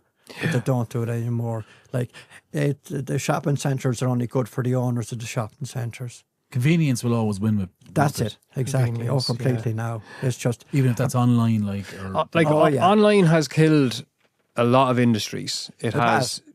Yeah. Do you think the jewellery game will be in trouble? Because obviously you can buy a lot of jewellery online. You can. The problem I would have, you can't physically see it. Not only that, but you can't. It's very hard to get your money back if you have a problem. And if you get repairs, we're always there. Touch wood and please God, we're always there. So if something goes wrong, we're there. Yeah. And provided you haven't done the dog on it, we look after it for you. Yeah. And then that's how we build our business up on. Our reputation is we look after our customers. And over the years, I always remember when I was on KCLR, I used to have a spot on practically once a week. I'd come on to the elderly morning show, and we'd always have little prizes for people and stuff. But the one thing I kept banging out, and we're the 90s, wasn't it? When that was going. And that was the biggest loss to us, Carlow, I think. One of the biggest losses we had, losing to Kilkenny, because... Anyway, always bang it out, buy local, because the amount of young people that got trained by us during their school years. Yeah. We had... Coming up to Christmas, can you imagine the shop in Dublin Street before we bought the Irish Life? We had 15 staff there for 2 weeks of Christmas. This was rammed. Crazy, yeah. Yeah, absolutely rammed. Yeah. So we gave an awful lot of employment over the years. When we had the fair with the B2 and the Fair Green, we had 25 staff between the two shops. Was that at your peak? Yeah. 25 staff. Was that 06, 07, is it?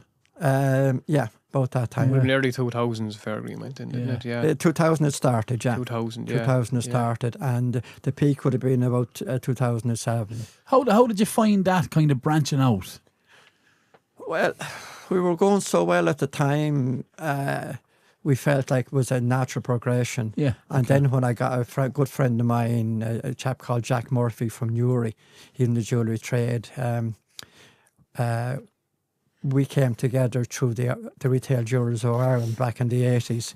He was president, I was vice, and I learnt a lot from Jack. So he said that he knew your man, O'Hare, who was going to open up the place, and there was a spot if we wanted it there. And so anyway, we took the spot, and it was a good time to do it, though. It was then, but unfortunately, in those days, it was only upward only. Yeah. The rent. So when it came to the 10 years, then they doubled. We were paying €45 square foot, and they wanted 85. Okay, that's So it's and we had 1,000 square feet. Originally, we applied for 500. But the shop beside us didn't turn around, and your man Jared O'Hare said to us, "We'll give it to you for nothing for 6 months." But I wasn't thinking. I should have said no. I just wanted the 500 square foot, and he wanted the units filled. He wanted to get rid of it, and we took it, unfortunately. And you're paying. You have to pay staff as well. You have to pay overheads. Staff, you have everything else. Insurance. You had to pay. There was everything involved in it, Security had to be paid for as well, and you had to have three changes of staff, because you opened at 9 in the morning and you finished at 9 in the evening. Most days, it would have been late close, So and it was all go. And it was wage bill, overheads. Overheads were the killer. And anybody that goes into business, they have to watch their overheads. Yeah, they're the hidden costs, aren't they, for a lot? They are. That's what destroys people. Yeah. But when your man doubled the rent, and we took it to court and everything, and we got nowhere. Yeah. The judge said, well, 65 would be reasonable. And I got this list. I was a friend of mine. The chap that had the jewellers up in Tulla Street, up to the Ritz Cinema there. O'Brien. Oh, yeah. He came in to see me one time. And I don't know if you remember the chap. But when he was in Carlow, he was kind of never dressed up or anything. You never saw him kind of dressed up or anything. But when he came in, he came back, he went to London, to Bond Street, and he came home, he had a Savile Row suit on him. I didn't recognise him. You don't know me? I said, no. Anyway, we got chatting, and it was the time of the trouble I was having, and I said to him, what are you paying for rent in Bond Street? £25 a square foot in Bond Street. In the jewellery, that'd be the jewellery quarter. Yeah. And I said, wow. and they're trying to charge us, and you're paying 65. You're paying they were in paying the fair 45, green. yeah. Yeah, well, I suppose the play devil's advocate that the guy that owns the fair green was running the business as well. But the dying part, or the terrible part of it all, was that any of the English ones that came in paid nothing. That Holland and Barrett now the story goes, which I would believe, they were given 100,000 to fit out. Okay. So like the locals got screwed. Is that a case that they were a franchise, an anchor, and you were more of a bespoke family-run kind of? Oh, yeah. But you look at who else. You'd never compete though, Pat, would you? Which I wouldn't hope. Yeah. But no, there's a different line of business. Holland and Barrett it's all the health foods. But in relation to overheads and upkeep and they couldn't. We eventually had to buy our way out of the place. But but you see who else went in. You had the travel agency went in there. Yeah, that was taken over recently, wasn't it? By Ronnie Kilkenny. And then Bosco stayed for a few years as well. What was the reason for moving from Dublin Street up to Tull Street? After being in Dublin Street for so many years? Well, no offence to auctioneers, but there's 8 auctioneers in Dublin Street now. All right, okay. It could be 9. So you want to be more in the heart of town, I suppose. And the footfall was gone. Yeah. There was nothing there. The time of the crowds. I mean, back in the 50s or 40s, where we were was called the Market Cross. Still, is that the original name of that? Yeah, the Market Cross. The Market Cross. Yeah, that's what it was. That is the official name. But people call it the corner of Tull Street. Yeah, but it was the Market Cross. You used to have fairs there. I told you about the bull that came into the shop one day. No. Yeah, and this is not a joke. What year was this now? This is back in the late 50s. Go on. Yeah, my father had a big a mirror on the back of it. He had been given it from Murray's Sweet Shop, a big old mirror. It was about 6 foot tall and about 3 foot wide, and he put it on a door. And in those days, I said to you, the cattle were outside up along the street. Yeah, and there was a bull walking by, and he looked in and saw his reflection and thought it was another bull. The door was open and came in. Yeah. Now, he did no damage, but Dad was cool enough to go up and turn the bull around. Go away. And out the door with the bull. I've heard of a bull in a china shop. I know. I've never heard of one in a jewellery shop. Yeah, it made the papers and all. Yeah, it did, yeah. Were you ever behind the counter, say, of a random day and someone walked in and you went, oh, for fuck's sake. Does that ever happen to you? How many times do you want to hear I was going to say, often by your facial expression, yeah. Oh, yeah, you get those. The ones that when we used to open, it wasn't always open. It was closed on a Thursday, way back. Dublin Street was, the town was closed on a Thursday, except the Hattons and Shaws. They stayed open, but the rest of us closed. And Leonard Handley and others would come across to you, and my father, being a golfing partner, his and stuff, they'd be there, and Daddy'd be saying, will you ever, would they ever leave, this sort of thing. Let me get back to work. So eventually we said, here, there was no point in staying open because the rest of the town had closed. We said, because it was always closed for half day on a Thursday. Right. Yeah. And then they came up with Then they came up with the idea, and I should be closed all day Thursday. And we said, no, we keep open because we're supplying a service. So we did for a good while. But then, as I said, all the local shopkeepers came in then and started having a chat with you, when you're open. Yeah. So we got nothing done. So we decided to close as well. And then eventually we all reopened. And Sundays obviously would have been, there was nowhere open on a Sunday So they probably only have to come in the last 10 years, is it? Yeah, but there's nobody really open on the. You'll only find the likes of pound shops and things like that open on a Sunday now. Around the town. Jewelers wouldn't open, or no, electrical stores like you won't get the people, you see, because people won't think of coming into the town on a Sunday. Yeah. You know, the shops aren't open, so they're not going to bother coming into you. Yeah. But no, it's an awful lot of changes altogether. I mean, like, as I said to you, we made our own sport back in the day, back in the 50s. We made our own fun and games and the whole lot. And we hadn't the traffic. Like, we had parking on both sides of Dublin Street and parking on both sides of Tullow Street back in the 50s. And Tullow Street is both ways. Both ways. Both ways, yeah. Yeah, because the cars were small enough then, you know. Yeah. Everybody's driving a tank now. Do you ever consider doing a book on Tullow Street and Dublin Street gone by, or have you done one? Too lazy. Someone do it for you. You built a boat for 6 years. I'd say you might manage a book now in a couple of years. No, but it'd be good, wouldn't it? I know there's the Carlow and all that, and they're great books, but just on business from them two streets. Great idea, I think it'd be a winner, right? I think people would be bored. I don't think so, Pat. I think it'd be love hearing about it. We don't hear about it often. Yeah. You know. Yeah, and that was a good crack, all right. But going down to the river, I spent most of my youth on the river. I was either building rafts and floating out onto the river, or I'm an only 10-year-old and no life jackets or nothing, and couldn't swim, by the way. You're a bit of a hellraiser when you were younger, Pat, were you? I was my mother's worst nightmare. I'd say that now. Yeah.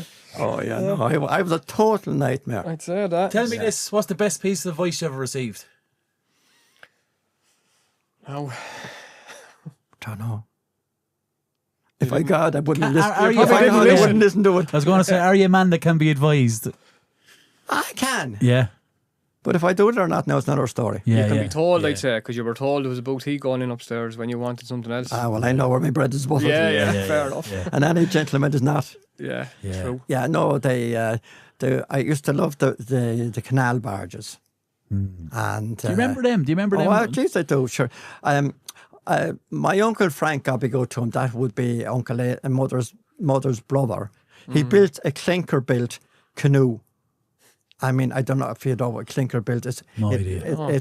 It's instead of a skin, it's lats, kind of one lat over. Oh yeah, okay. You know that? They call it clinker. Clinker built. He built one of those, and he had it down in Corcoran's store. Do you remember where the lads in the 1,000 years ago when the rowing club were down in the store, and the boat was kept there, and it was Uncle Frank went off to. He was a hellraiser. And I was an absolute wild man altogether. But anyway, he went off to England, and the next thing he got a letter. My mother got a letter from him to say that he was in the Abbey in Farnborough. He'd become a monk. And there's no fear of me doing that. But he was very gifted, and he built this canoe, and he was lying idle for years. So. My uncle Aidan said, do you want to he didn't give it to me, but he said, if you want to do it up. And so I got it anyway. I think I was only about 10 or 11 at the time, and painted, did it up and the whole lot. In those days, they had their own boats on the river as well. But the barges was like, that's how all the product came in, right? Oh, do you remember the horse-drawn barges?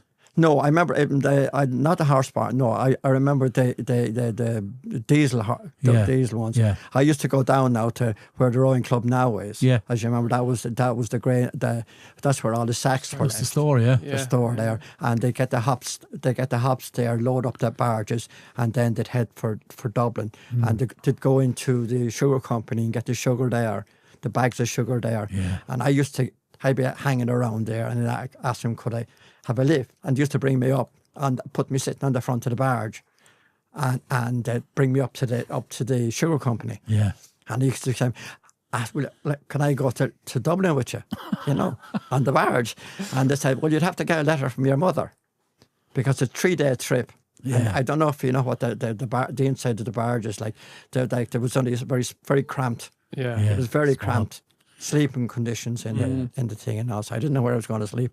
I think I was probably going to sleep on the bales, the bales with the rats and everything. But no, did you ever get to Dublin on a barge? No. I thought you were going to say you forged a letter. It sounded like something you would have done, I'd say. Yeah. Never thought that. You held a letter of pink or pints. I think my mother probably would have been delighted to see me. Yeah. Brilliant. Cool. But no, there was so many things that we've missed in the town, you know. Yeah. But, do you think? Sorry, no, but do you think a town will? I won't even say Carlow. Do you think a town will ever recover with retail again, or do you think it's completely gone? Short answer is no. Yeah. Okay. I think now the best thing that the council can hope for is let a lot of the shops that are vacant turn them into apartments, get people back into them. That would make sense, though. That's the only way, business-wise as well, right? Because if you have the people there and you have... Well, sure, that's it. For years, we tried to... when we bought the Irish Life, I went to the council about putting apartments upstairs, and I was told I'd have to put a lift in. And I said, why? And I said, well, in case somebody in a wheelchair wanted to rent one of the apartments, they couldn't rent it off me. Yeah. So I gave up on it. And I was talking to the young chap from Tully's, and he had the same story. Over Tully's, he wanted to turn that into apartments as well. And they told him he'd have to put a lift in. You know, there's so many rules, and I think they've slackened it off a bit now. Yeah. But because I don't think anybody in a wheelchair would want to go upstairs anyway. I don't think so. You know, probably be unlikely. Yeah. Yeah, because electricity, if the power went out or anything. Yeah, exactly. Yeah. But no, I think that is the only way you're going to get people back into the town, and they'll have to reduce the rates. I know I keep going on about. I've been fighting for years, and they keep saying, "Oh, it's all set from Dublin," but a word in the right ear, you know. And it's right. The rates in Carlow are twice the price they are in Bagenalstown, and that's why most of the Bagenalstown is flourishing. And that's my feeling. That's where the coffee shops and the little... More affordable to trade, yeah. Yeah. And it is all about your overheads. Yeah. You know, and unfortunately, you have people in governments that don't employ anybody. You know, they are not depending on people to work. Yeah. Will there be an argument from the county council to say that, well, we give these companies start-up grants? Like, is there an argument there from them to say, well, we are looking to get new, you know... Yeah, well, you see, there you go again, but the people that are already there... Yeah, I get you. Yeah. They're the people that would have brought people in because of the name and stuff. Yeah. Originally, and they're priced out of it. Yeah. So they can bring people in. Yeah. Give them start-up cash and... Yeah. And neglect people who have been well established. Oh, yeah, 100%. That's why most people are... some of my friends in the different towns have exactly the same problem. Their family won't go into the business because they see the trouble their parents have had to go through, and now they're paying through the nose for the same. And like, you're getting less. Like in our day, when in Dublin Street, the bins were collected by the council. The town was cleaned by the council. Yeah. You know, it was all part of your rates. The water and all was all part of the same rate. You know, so you had a few bob at the end of the day yourself. Yeah, it's all subdivisions now, like, isn't it? It's all separate. Yeah, it's all out. Yeah, and then you have the VAT. You have VAT rate at 23%. Yeah, and online isn't going away either, and it's becoming easier to shop online. Absolutely, to return items. But you made a good point there, Pat. You can't replace. You know, if you buy something online, and you need to return it, if it's jewellery, or even in the first place, you can't try it on. So, you know, if you walk into a jeweller's, you can put on a watch, you can put on a chain, a bracelet, whatever it is. And you know, if you buy it from yourselves, in a year, 2 years down the line, you can just walk back in the door and ask, you know, a replacement, or why is this after happening? So, online is there to stay. It's not going anywhere. So no. It's going to be difficult. Yeah, well, my mother used to say, like, you're married, anything you sell, you're married to it for the rest of your life, which is true. Yeah. You know, you're married. You're an obligation to your customer to look after them. Yeah. And the item they bought off you. Yeah. But that, you know, not if it's worn out or something, because within reason, you will definitely look after them, because you want them to come back and buy off you again. It doesn't say that they will come back and buy off you. Yeah. But you hope they will. So you give them a good experience when they come into your shop. That's vital. You're right? giving yourself the best chance that they will by Yeah. the service you've delivered. Like, Absolutely, yeah. But the customer will remember the experience, Exactly. even before the price. Yeah. In some cases. Yeah. Well, sometimes when you're shopping online, you need to forget about just price. You need to think of, right, okay, I might be saving €300 or €400, but what happens if I need to return this? Or, you know, where am I sending this back to? How long am I going to be waiting for it to come back? You know, so there's a lot of things you need to weigh up. Yeah, but likes of Amazon and those as well. They don't carry all the stuff themselves. Temu is the same. Yeah. You know, so if you send back something, it has to go back to the people that back to the sellers on it. so Yeah. people going that back sold a it couple in of the routes, first place. yeah. And before you get either a replacement or if you're lucky, you get your money back. But that's a process as well, though. But like what Dennis is saying, the process of buying someone like off yourselves is, I'm going in to see you. Yeah. It's direct. You know, the process to bring anything back to Amazon or Temu sure is a disaster. Like at times, Yeah. you know, it goes through 10 different channels. They're before it gets to where it should be, carriers, like. essentially. Yeah. That's all they are. They're a warehouse. Yeah. Come here, we have that's all the questions I have for you, but Dennis has quick fire questions for you, Pat. Now, after listening to you for the last hour or so, I don't even want to be very quick fire, but we'll allow it for this episode, right? Try and get a quick fire answer as we possibly can. So, first question, Pat. You'll be lucky.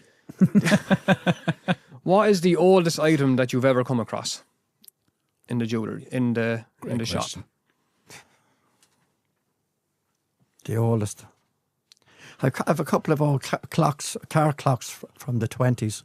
Wow. 20s, right? Okay. They came out of some old Model Ts. I have a couple of those. Keep them for How yourself. would you even then. price them? There isn't, funny enough, couldn't put a price there on isn't a big price on them, but no, because I was at over at the car show there, as I was saying to you, I had the little car over at it, and I was looking around the stalls, and one fella had a clock something like mine for 75 quid, but it's not that. It's the clock itself. My clocks are gone, his weren't. Okay. And they had the frame and all around them, you know. So it's if somebody was stuck for a I don't know how would I even price it, you know. Oh, she couldn't, sure. It's probably do valuable to you. Yeah. They're a century old. They are, and at this stage, and I worked on them in the Swiss school for horology. God bless us and save us. They were. I thought the tree. Sorry, No, go on, go ahead. No. But it was run by, as I said to you, it was run by the Irish and the Swiss, and we had Mr. Goulet and Mr. Farron. And then Mr. Byrne came of the third year. 2 French and an Irish. Yeah, I know. Yeah. And Mr. Goulet, God love him, he was real strict when we went there. If you were there, you opened at 9 in the morning, you finished at 5. Right. And if you were 5 minutes late, the door was closed. And it could be snowing outside. He wouldn't let you in until 11 o'clock.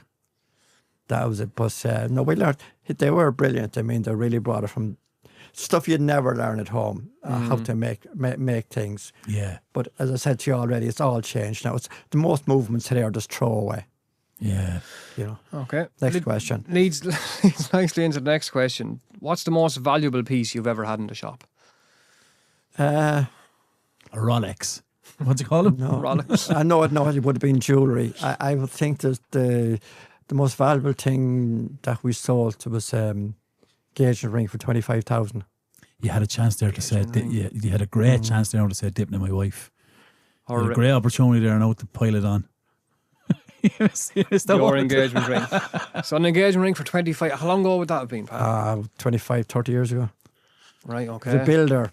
Big money back then. But that's not big money now, but 25,000. No. That's big money, yeah. It was. Back in the early 90s. Big money then. Yeah.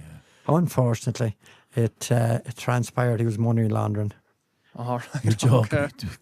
That's what he was doing. So we only had to go back to him. He was caught. The AML lads wouldn't be slow and likes that thing anyway. Well, to see that. Today you can't. Anything is, if anybody comes to buy anything at over $5,000 now, you have to. It's not even 10 now. It's 5, is it? 5 now. Okay. And you have to report it in the whole lot. Right. It's strict. Okay, so we're talking the 40s, 50s, 60s, etc. What's your favourite era? Favourite decade from a trade? I think the 70s stroke 80s. 70s and 80s, okay. Busy, Dublin Street, busy town. Busy town. Yeah. Okay, good. Most famous person you've ever repaired or sold an item to? Bearing in mind, you said it was people coming from afar. Yeah, from a long way away. Yeah. Anybody stick out in your mind? Not really. No, not really. We had the likes the landed gentry down below, and Kilkee Castle, the two old ladies in Kilkee Castle. We worked for them, and what do you call it? The family that were down in Milford there. The electricity for the. Oh, remember that Carlow was the first town in Ireland after Dublin to have electricity. Dublin Street, yeah. The generator is still down in Milford. Yeah. Okay. That story before. Yeah. Alexander's, isn't it? Alexander's. You could be right now. Yeah, no, that sounds familiar, yeah. But then again, somebody famous might have had somebody else buying for them. Yeah. So you mightn't always see. So, yeah, okay. The material you like to work with most? So, out of silver, gold? Gold. Ah, yeah. Much nicer to work with. Right. Easier to work with? No, it's much nicer to work with because nicer, you know you'd spend the same time, because I used to do I did goldsmithing as well as more of a sideline than anything for years as well. I would do the bracelet because we don't send anything away because we got badly stung. Do you remember the time that O'Connor's and Harold's Cross was robbed? Oh yes, by the monk. Yeah, who was actually sitting in the guard station while the robbery was going on. Okay. Yeah. And we lost a lot of jewellery there, unfortunately. So after that, then we send nothing out. Would you? So you can proof the gold and all that. You through goldsmith, you're able to do that. You would. Was that done the old-fashioned way? Acid test, sorry. The acid test. You used to. You didn't have the machine for it. You had to do it the old-fashioned way. Yeah, you'd run to acid test on it, but most gold rings would always have the hallmark on them. Okay. Yeah. You know, so that's a start. And if there hasn't that, then you do a slight scraping on a piece of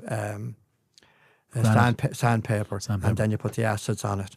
Yeah. And depending on the colour that it shows up. Yeah. You know. Yeah. What's the biggest misconception about jewellery? I would think people. I would say buying it as an investment. Well, right, now okay. I would have said that years ago, but not now. Like gold, you mean? Because gold has gone through the roof. I mean, like 1 year it was $1,500 an ounce. Now it's $5,500. Wow. Now, but in those days, I would have said we never sell jewellery as an investment. We sell it because you like it. Yeah. Yeah. You know, adorns you.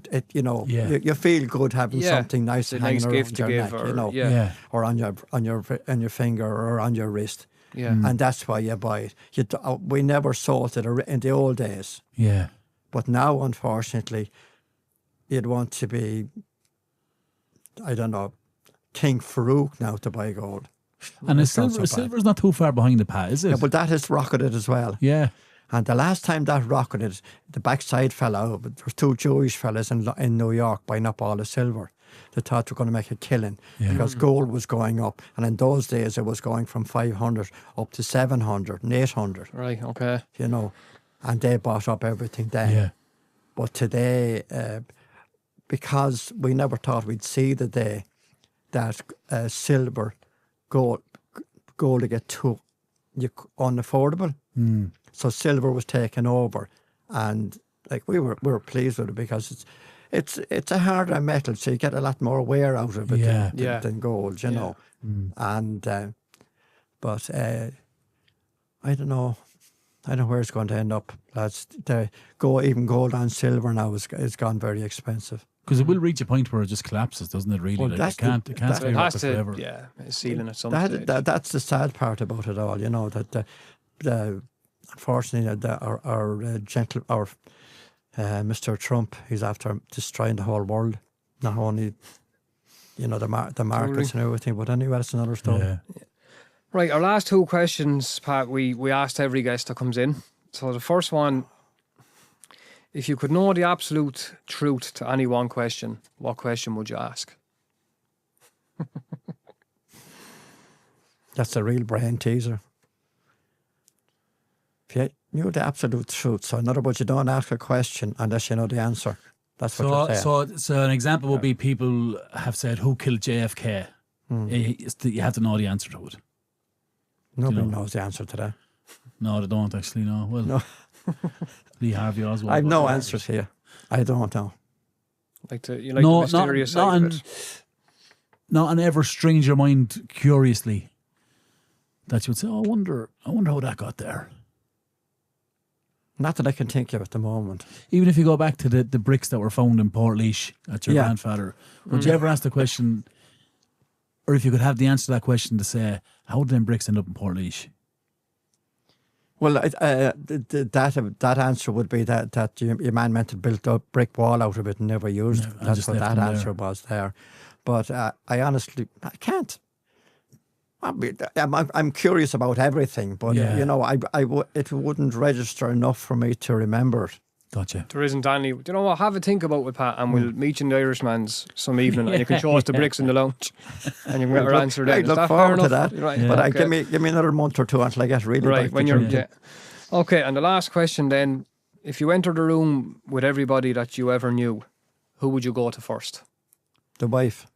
Okay. Dympna. Good answer. Brilliant.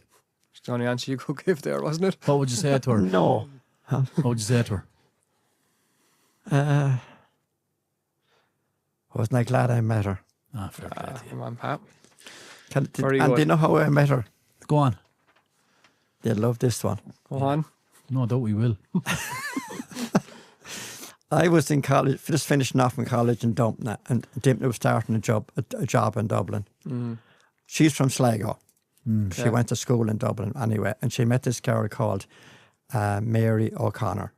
Right. Mary O'Connor's father was an insurance agent that lived just down beside the old post office, just across from it. Anyway, it was Mary's 21st, and my father played golf with her father, and I was invited to the 21st, and Dympna was invited down to Carlow to the 21st. So the two of us came down anyway, and that's how we met. But like they always do, I said to her, "I'd like to come for a spin." Daddy was always big into old cars, and he had this MGA, black MGA. And I said, I have a sports car outside, would like to go for a spin. Oh, she said, I'd love to, she says, but I have to ask my brother. And I'm going, oh, well, says I, that. Where we go? That's the end of that. That's the end of that. So I said, no, he's here. What do you mean? I thought you said you're from Sligo. Oh, yeah. He came down to Dublin, collected myself and my sister, and brought us down to the dance. And like in those days, there were dress dances. Everything was dress dance in those days. So we were all dressed to the nines and all that. Oh, she says, yeah, now. And this was in the Crofton, which is now the Seven Oaks. Seven Oaks, yeah. And there was a room, there was a mineral bar out just off the main floor.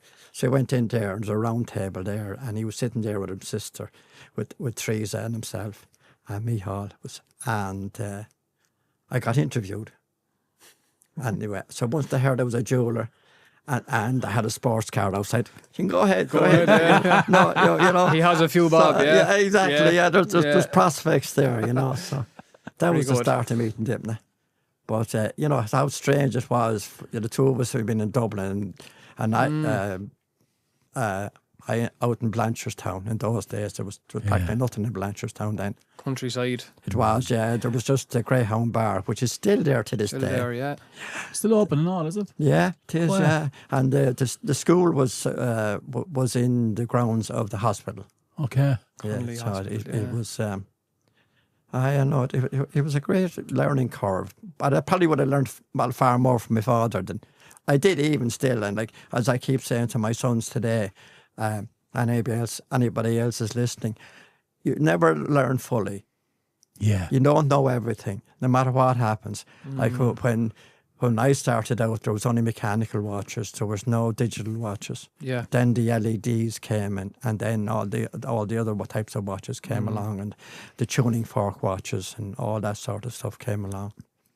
And now today you have most of the movements today are sealed. You can't do anything with them, you know, unless it's a name brand like a Swiss made or something like that. Yeah, you know. You embrace it though. You embrace change. I do. Oh Like God, you have to, otherwise you'll get very, very quickly. Well, that's evident when you're still in business and you're going strong in the 80s and Yeah. fair play to you. Well, I tell you this now. Of all the guests we have, I think you're up there. I could talk to you all You're day. very kind. Yeah, You're very absolutely. kind. Yeah. Unbelievable insight. Yeah, really, have to really say. enjoyed it. I haven't even mentioned Granby Road yet. Well, we'll do a part 2, Pat. You're more than welcome back. Go with me. Lads, just a reminder about our website. You can catch up all these episodes and everything else on www.howisy.ie. We also have a shop and we sell jerseys, but we don't sell these jerseys, Pat, because these are guest exclusive jerseys. That is for you. Go away. Yeah, absolutely. Yeah, there was no need for that now. I thought the coffee was enough. No, we'll charge you the coffee now. Don't worry about that. The less of the bill is in the post. Yeah. Oh, that's gorgeous. It's that kind of podcast where we have Amplify Studios COO, who absolutely asked for this seat because she wants to be closer to me. I did. Am I joking? Yeah. Shannon Redmond, Smells great. it's curveball time. What do you have for Shan? I have the notebook out. That's how we know it's serious. What's actually called notebook, is it? The notebook. Can I ask you a question? That's Why is there a called folder on the front of it? Pens and things like that? It's for your pen and maybe your sticky notes. I don't know what you put Mass in card, maybe? Business Yeah. cards. Business cards, your license. Business cards would be more appropriate. Mass cards. When I'm praying for the Yeah. well-doing of the company. My readathon book that I got from 1988. That I didn't return. Yeah. Okay, you ready for your curveball? This one came into fruition when I was in Dunn's and bought leopard print bed sheets. Can't say Owen wasn't mad on these bed sheets now, Leopard right? print bed sheets. It's full leopard print. Go on now. You bought a leopard skin Okay. bedding. Yes. So the bedding is the reason I'm asking, right? When you buy, now this might be a bit sexist here, but might be more towards your other halves that I'm asking this for. Okay. When you buy new bed sheets, would you wash them before putting them on the bed? Now, bed sheets that aren't like covered, like you know, some come in packaging and they're covered, you can't get at them. I'm talking about the ones that other people can like touch. My answer for myself, yeah. Well, yeah. 100% they would not be washed. Straight onto the bed. Yeah. Okay. I would prefer to wash them, yeah. Would you? Yeah. I've never washed them before putting them I've on the never bed. washed them. And then that dawned on me, and I was like, there's definitely people who wash these before putting them on the beds. Because Yeah. people probably have touched them to Yeah. like feel the fabric. Well, you've the my wife would. transit. Where have they come from? My wife would wash them and she washes all like socks and that when she gets them brand new. Really? Yeah. That was my Oh no, I wouldn't. query. I'd wash football socks because it'd be slippy in your boot. But I wouldn't just like if I went into Pennies. Buns or pennies. Yeah. Oh, socks she'd wash, yeah, and all that. Yeah. All them kind of things because she'd be saying the same. Sure, who's touched these before? But they go on your feet. Yeah, I know, Yeah. but it's just that maybe she's a bit of a clean freak. Anyway. Was that for material? I know running t-shirts. I'd wash them before I wear them Yeah. because to get that Do you wash factory fresh clothes before you wear them? stitch. Or I don't know. There's some reason I do it. I read it anyway. Because if not, You nipples don't will be know all it. cut and nipples will be bleeding. Bleeding nipples. Bleeding nipples. But I think that the reason I don't wash them is I think it's an unbelievable feeling to rip open a packet of bedding, put it on your bed and sleep in it. Yeah. It's so crisp. I It's never washed so them fuck. first. It's like a fucking Lenore ad. when you get- Yeah. I don't like the smell. The factory kind of smell. Where do you buy yours, bud? Where do you buy your bedding, bud? Marks and Spencer. Did yours smell like a leopard? Yeah. Smells like the Amazon rainforest. Marks and Spencers. I'd get them in pennies or Duns or. I just never crossed my mind to wash them. But right, so here's a follow-up question for you, right? And I had this debate on the radio before. You have a towel, right? So you get into the shower, you use the towel, a fresh towel to dry yourself. Yeah. Is that towel now clean or is it dirty? It's dirty. What about you? You've just dried It's yourself wet. in it. It's not dirty. No, because you've washed the dirt off. So would you reuse it before wash, or would you wash Yeah. it again before reusing it? No. No, but if it's a brand new towel, I'd wash it first anyway. He's so weird. Why does he do that? Yeah, Nicola does as well. I wouldn't. Oh no, I would. A towel, So definitely. strict. Yeah, I'd always wash a towel first. I You're love a renting, good aren't towel, you? I don't know. Because if Am I just a dirt if you bird? use So I them, don't Me want too. do they not get real like Towely. towely? No, but they're not really that effective then when you get them first. Do you know what I meant to crisp them up or crunch them up a bit by washing them? No, or is that just something I made up there? No. No, I don't have a comment to you. I don't have anything to say. How many towels do you bring? I have to bring 2 big towels when I'm going for a shower. I step on a towel and I 3. Step What's one off step your on hair? with my No, body, that's one with already- my no, hair. the step on is already there. I bring 2. No. Yeah. Yeah, I know. I'm I'd weird. I'd wash One it. around my waist and I'd be drying. Oh, like Rocky. like around your shoulders. Yeah. Then I go onto the mirror and say, like, give myself a good clean. Oh, you're the tigers on. Like, if I bought one, I'd wash it. Yeah, buy it, wash it. I'd use it and I'd reuse it then, yeah. Like I wouldn't wash it after every use. I'd get a week over towel. So when I worked, so this is what the debate was. I'll tell you what the generic public thought of this, right? Yeah. They thought that a towel can be reused, that I was wasting all the electricity by rewashing. I think it's dirty. It's straight back into the washing machine. No, yeah, if I use it once, if you straight back into the washing machine. Well enough then. You know, but I would think that it's dirty, but I wouldn't think that it's like after pulling it out of a yard dirty. I just think that it's obvious that it's going to be dirty because it's cleaned you basically. It's dried But you. it's dried you. But the argument, a lot of people said I was in the wrong because the argument was you're drying a clean body. You've just showered, so that towel is just wet. It's not dirty. Yeah, but you don't get everything. Like you should, but then you shouldn't get out of the shower if you haven't got it. My argument though is I wear a lot of fake tan. Do you? So, Is that not natural? No. Just 2 weeks in the This Bahamas. segment is sponsored by Sally Hansen. Okay. I was like, I'm not going to start naming brands of tan. Yeah. I'm like, legal course, guys, legal. I lost my train of thought now. So tan will transfer onto towels regardless of how well you see it in bed sheets. Why does tan smell like curry sauce? Do you ever notice that if tan That's overnight? the way of telling me that I stink don't curry think so. sauce. It smells like curry sauce. There's not a great smell off it, but I wouldn't say curry. When you rinse it, it doesn't. But It's to your biscuity. point, Shannon, a shower cleans you, a towel dries you. Yeah, but do you want to hear the very That should weird... be what I think I've changed camp. normality is then, yeah. The very weird opposite though is, right? So I'll get into the shower, I'll get a towel, I'll dry myself with the towel, that towel is going into the washing machine. I don't care what my electricity bill is, okay? But I'm on holidays, I'll go into a pool, I'll use the towel to dry myself after the pool, I'll hang it on the balcony and I'll use it again the next day. Zero logic in any of that, yeah. Because the pool is full of... Well, Everybody. Yeah, but the world, you're on holidays though. World doesn't matter. It doesn't matter. Everything is fine. World doesn't matter. What? So You can't be on a holiday without having your towel hanging over the I balcony. know we're tight for time, but here's a question. So what do you wash yourself with in the shower? Shower gel. So, I know that, but like So- what item? Your hands? No, one of those, what are they called? Sponge? the loofahs. Yeah, like a big ball. Yeah, Loofah, So, or yeah. like Loofahs, sponge those are loofah. called. So would you Yeah. call that dirty then? Yeah, they're absolutely horrific. Yeah, but I'd always rinse it You rinse Okay. it out. after I use it and actually then use buy more. an African net cloth. Get out. It exfoliates Why is it the skin. African? It's an African knot. So like it's an African knot net. It's like the knot is called an African knot. Ash, can you get up Because on the the screen style there? of the style It's of just the like all knot. these tiny knots. Please get up on the screen. It's kind of Ash, a an harsh- African knot. A harsh, Was it to get in at the grooves? I just need to see it. No, it's tan. It gets the tan off. Right, It's okay. brilliant. It Stronger exfoliates the screw. body. Do you self tan then? Yes. Okay. Well, Owen does my back. He's To a me. professional. Yeah, Yeah. it's great. Have that task as well. Wouldn't go for a spray, no.